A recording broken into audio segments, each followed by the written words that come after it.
Hello, Professor Anton. And firstly, I just in generally agree. I was a little concerned with the word decontextualizing. I don't think that's possible, but then you move to recontextualizing, and the fact that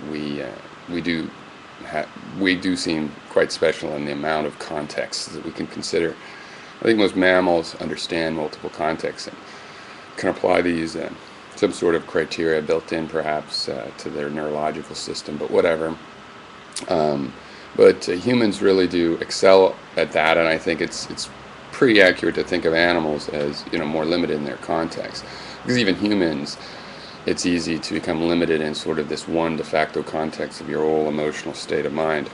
So, for example, if you're angry about something else, you enter the subsequent issue situations angry, and you don't necessarily realize that it's a new situation, and as a human you have the chance to sort of somewhat clear the slate and try to recontextualize.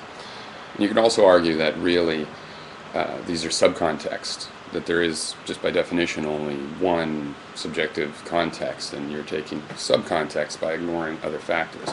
But I think it's effective ignoring these factors and using logic to decide where the boundaries and clustering contexts together so we can consider them separately. Here's the way I recontextualize these dichotomies. And I hadn't really even considered conference reports' point about subjectivity and objectivity this way. I hadn't really contextualized it in terms of dichotomies in general and being forced to make choices like that.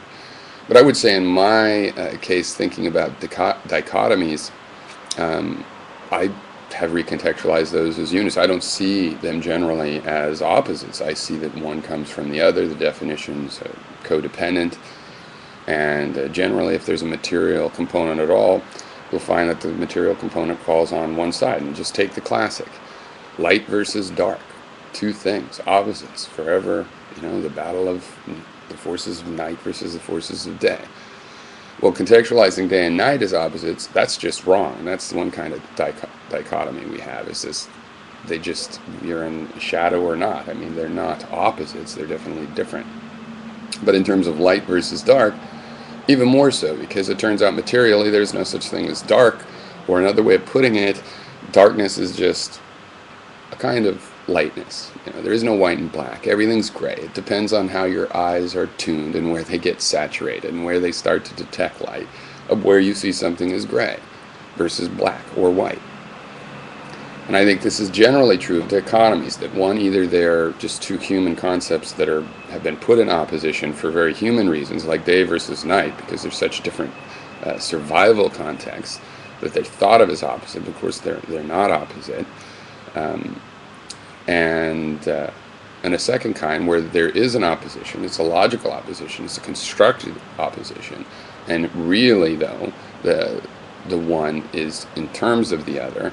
And if there's a material component, then the one that is in terms of the other doesn't have its own material correspondent.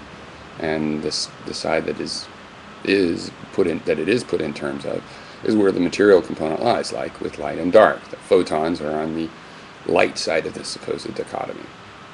And there are no anti-photons that are super dark. Okay.